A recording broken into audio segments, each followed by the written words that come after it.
ሀይ እንዴት ናችሁ? ፀጉር የማሳደግ ቻሌንጅ ዴይ ዋን ላይ ነው የምንገኘው።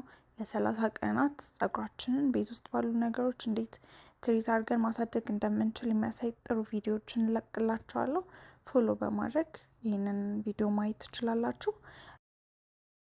የተለያዩ የፀጉር ምርቶችን ማዘዝና መግዛት የምትፈልጉ ሰዎች ካላችሁ በውስጥ መስመር አናግሩኝ።